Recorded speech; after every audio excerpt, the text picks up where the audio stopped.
nothing heard. QRZ, November 3 Pop. Okay, I'm attempting to do yet another ICOM FT101 video, and this is going to be the last of the series, I assure you. Let's turn this down a little bit. Now, you guys know I'm not a Yaesu guy, and I have a lot of respect for the tried and true, the faithful Yaesu people, the Fox Tangos, and all of that. And I want to let you know I'm not going to be bugging you guys too much longer. When I purchased this FT101, this very early unit, I had no idea that it would turn into a really extended video series. I figured I would get maybe 4 or 5 videos out of this transceiver, just bringing it back into a usable, restored condition. And it's turned out to be kind of a life of its own. This transceiver is quite amazing. Now I understand what the term Heathkit killer means, because when this thing came on the scene, it really was the final nail in the coffin for many of the American transceiver companies from the 60s that were especially doing tube-type equipment. Now, there were some innovative American companies that were doing solid-state designs and would continue. And, of course, we have SDR today, so there continues to be a strong American design presence in the ham market. However, this radio completely changed the game. So I'm going to attempt probably one of those third rail things this time, and that is the very hard-to-get sweep tube finals in the FT101. I want to try to replace those with 6146s.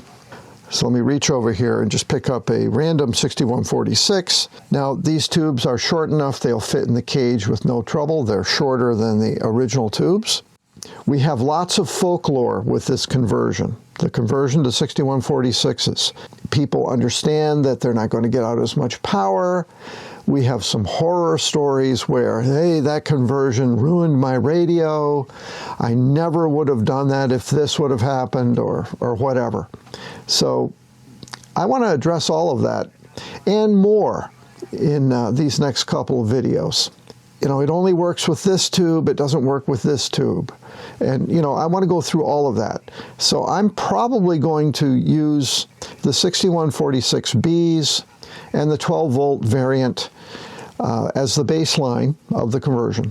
But I'm going to go back and I'm going to try tubes like this one, the 6146 Whiskey, the militarized version of the 6146, a ruggedized tube. Now, I personally believe there should be no reason why you couldn't use a tube like this in the conversion. So you've really got to prove me wrong that I can't get 100 watts out of a pair of these. We shall see. So welcome to, I guess this is video 11 in the FT101 series, the upgrade to 6146s in the final.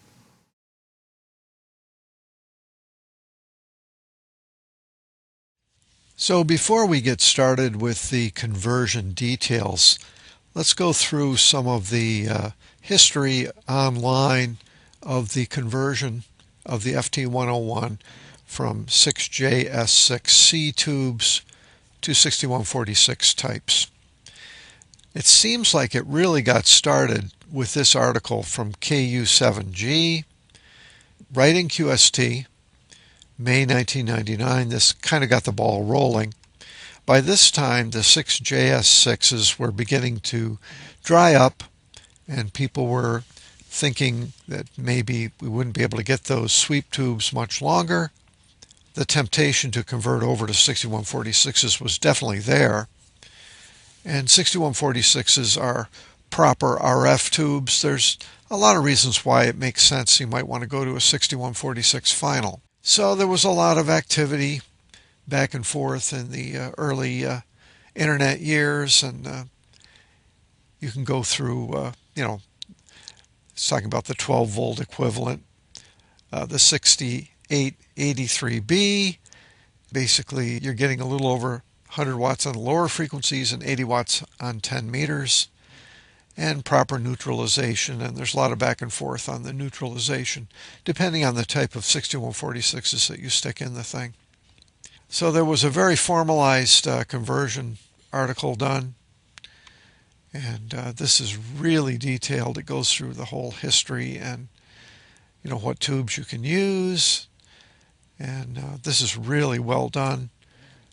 There's actually a beautiful parts list that's takes you through chapter and verse of every part you would need for the conversion, including part numbers and things you should do while you're in there, replacing capacitors and so on. So this is well documented.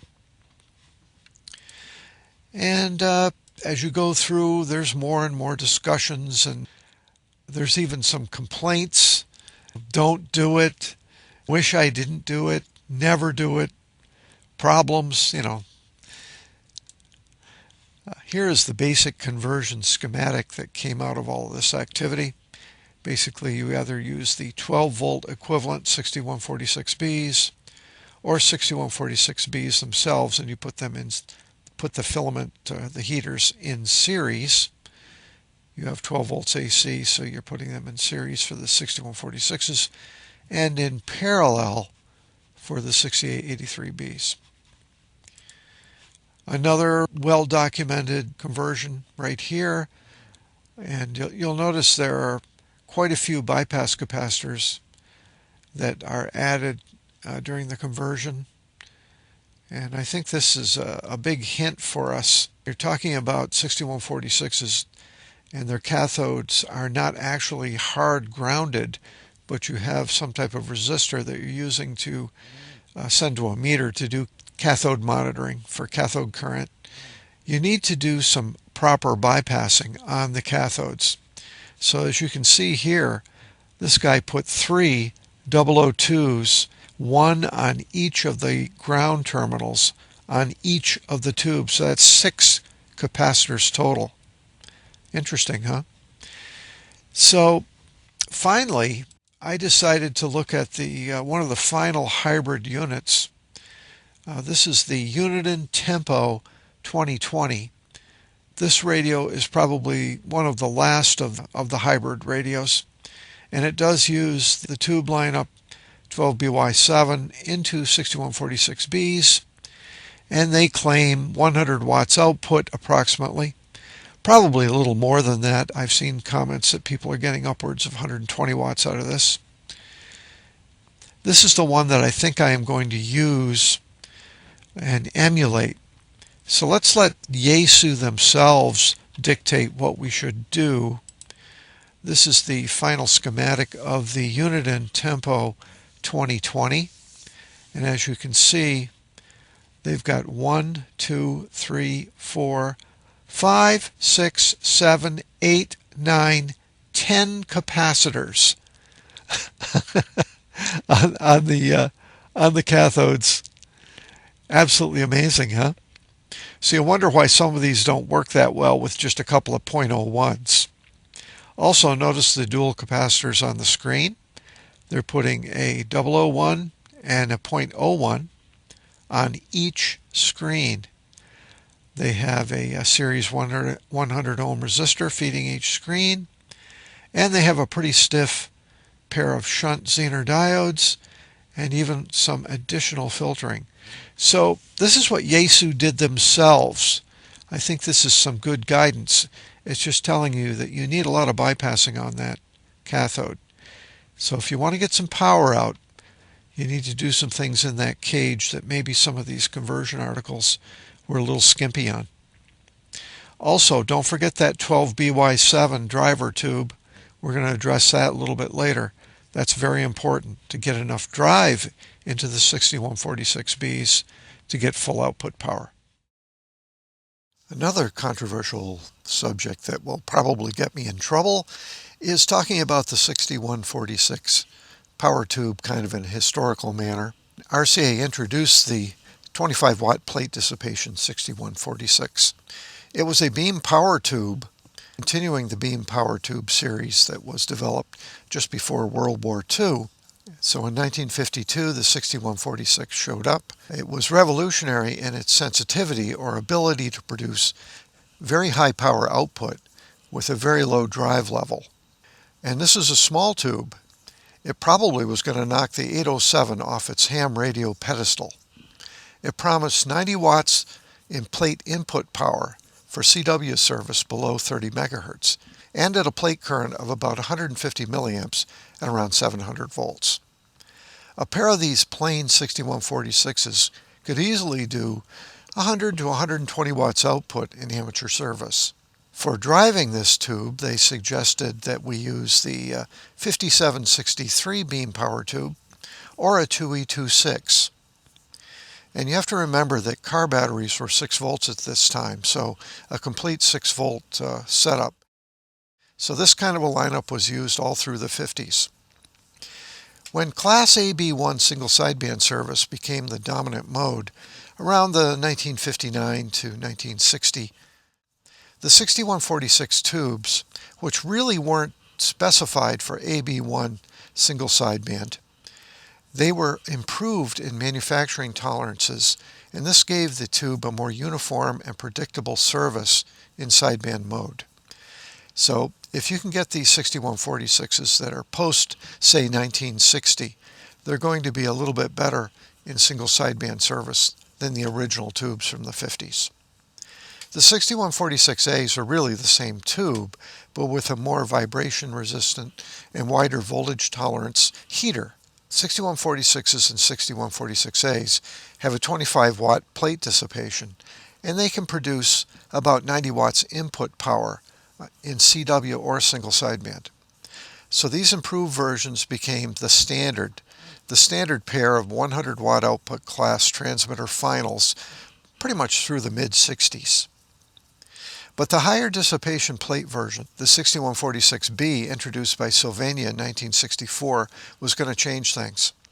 This used a much thicker copper plating than the 6146, and the B had a plate dissipation 10 more watts, or 35 watts total, for that same Class C and AB1 service. You did have to hit it with a little higher screen voltage to get more output, however.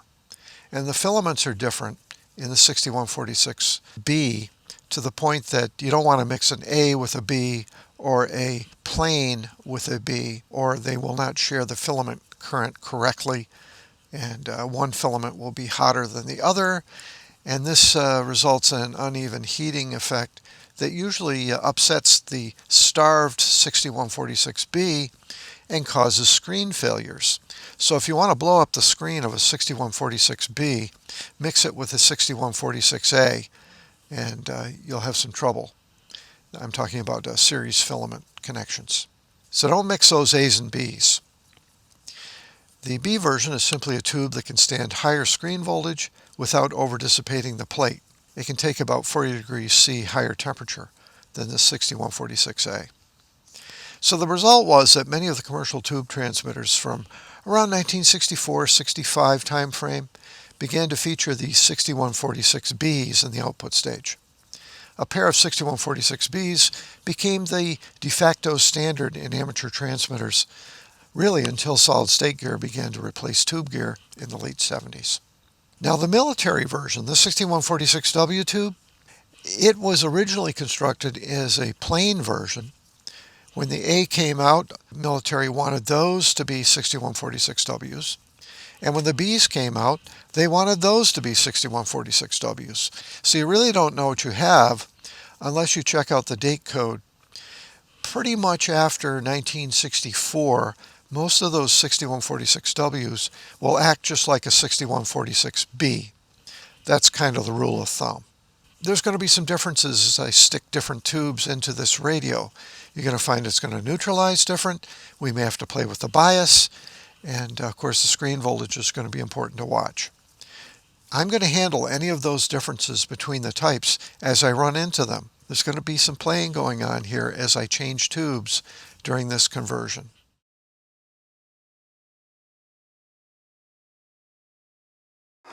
Okay, so it looks like unloaded we have 730 volts DC for the high voltage. And when I go to full transmit, that of course is going to go lower because this is not a highly regulated high voltage supply.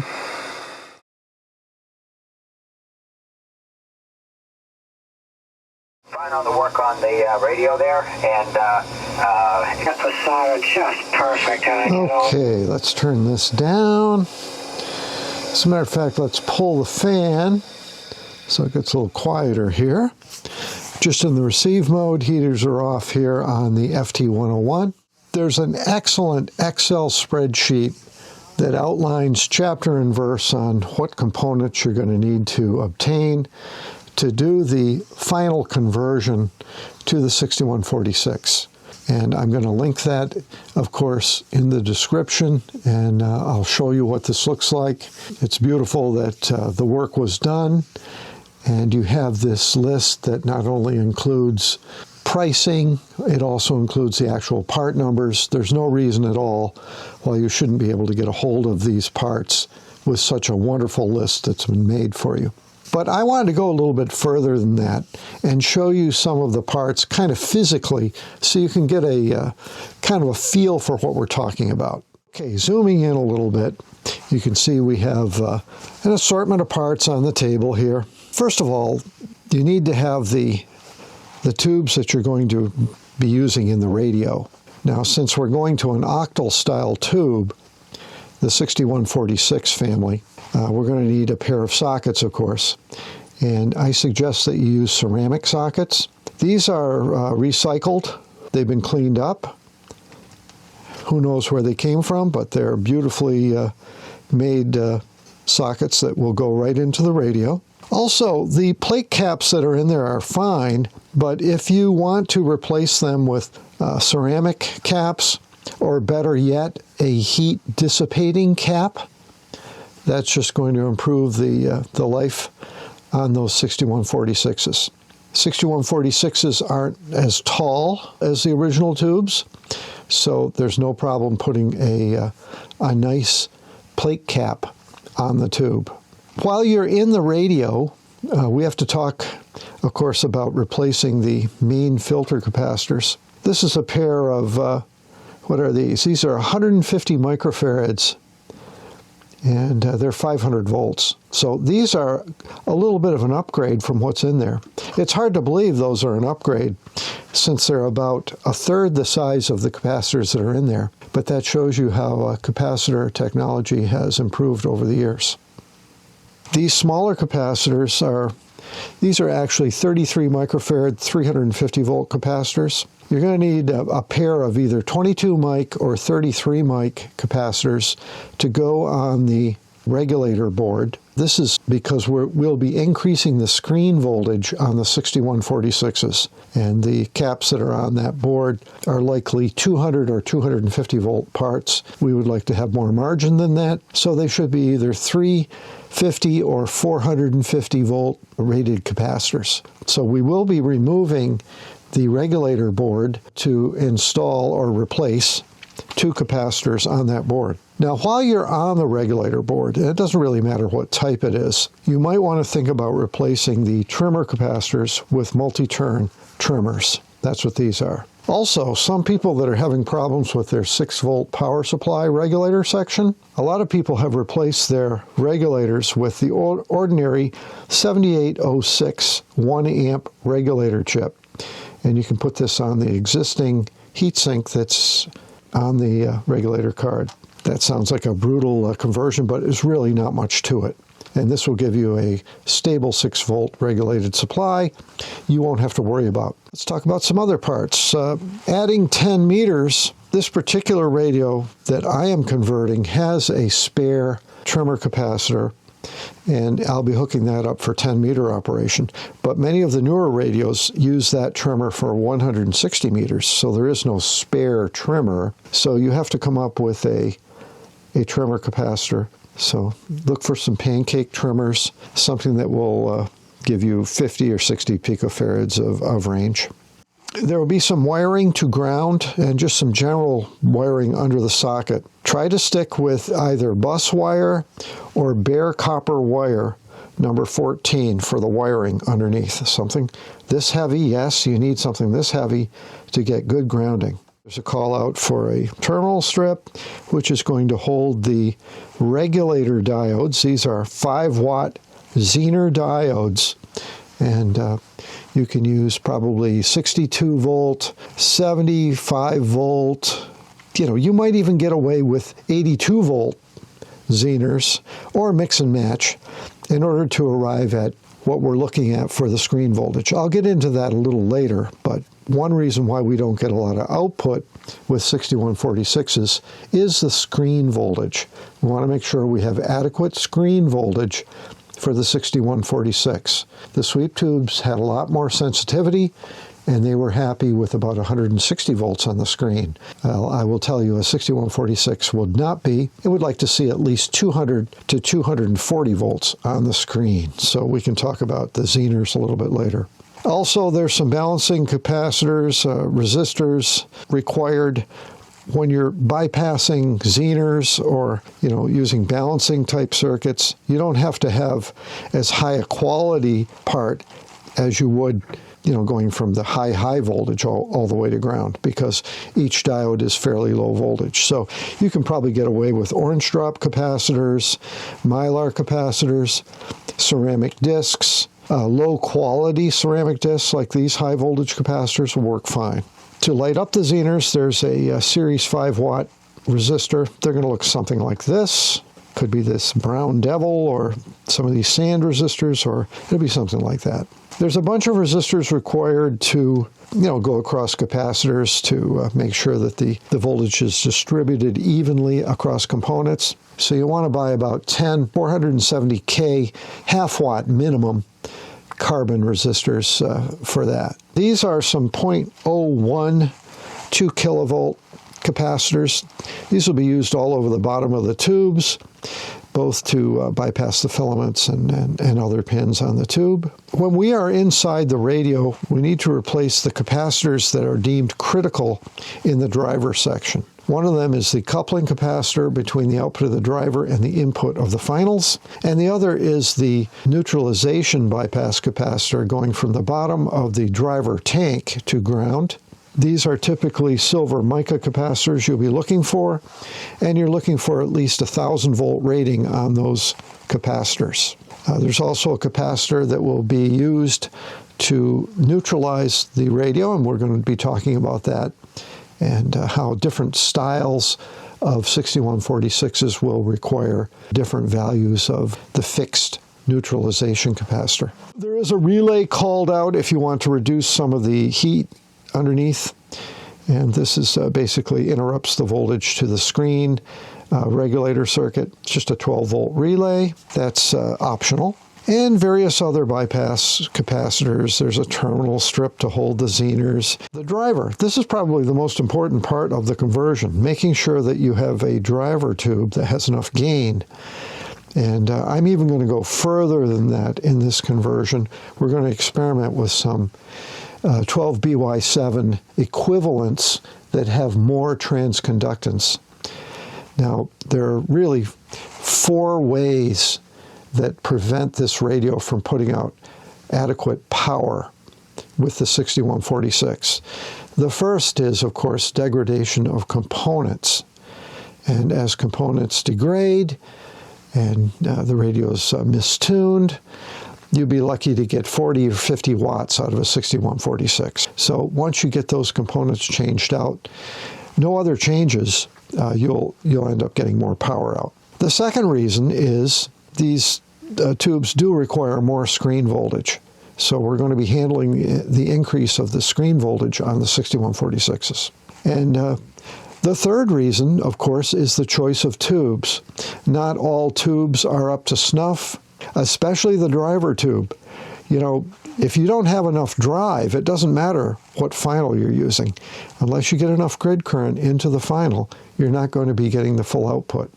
We know that a 12BY7 into a pair of 6146s can easily produce 120 watts output. So why isn't it? Okay, we're going to explore that. And really the final reason is the plate voltage itself. The plate voltage on these finals is not as high as 6146s normally like to use. 6146s are very happy with 750 to 800 volts on the plate. And at that voltage, they can easily do 125 to 130 watts output.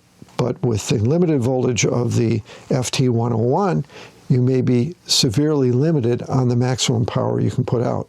Now, it turns out that my radio will have a little higher voltage than most because the line voltages here in the US are a little higher. So rather than the proscribed 625 to 650 volts, my radio may be in the 700 volt range. And we may magically be putting out more power simply because we have higher plate voltage. So I think I've covered most everything on the table. It's just a general look-see. These are the kinds of components. Oh, here's a pair of screen feed resistors. These are 180 ohm resistors. I think that they call out 100 ohm resistors. So what am I going to do exactly in this conversion process? First of all, I'm going to unplug the unit and let it discharge.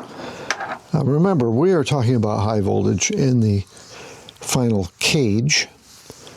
So if I just remove this, we now know that the cage is exposed and the high voltage components are exposed.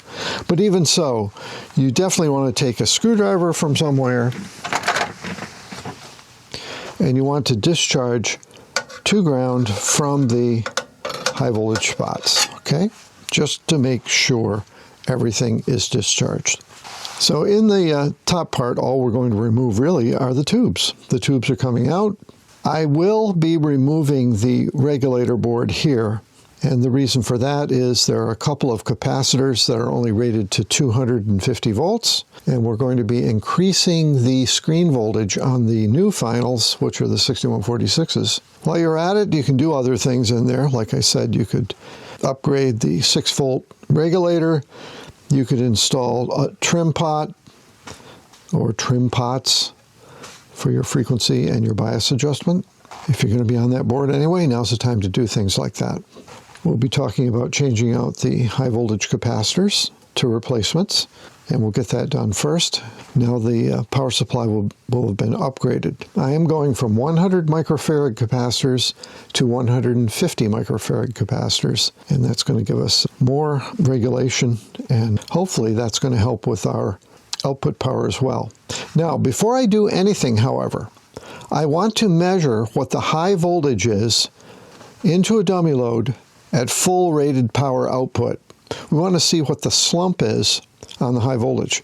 Now, I'm not going to be measuring the high voltage in the cage. That's one, too dangerous, and two, there's RF there, so you're not going to get a good reading. Rather, we'll be measuring the high voltage with the unit upside down, and we'll get a good measurement and make sure that we know what we're doing to see exactly what our B+ voltage is.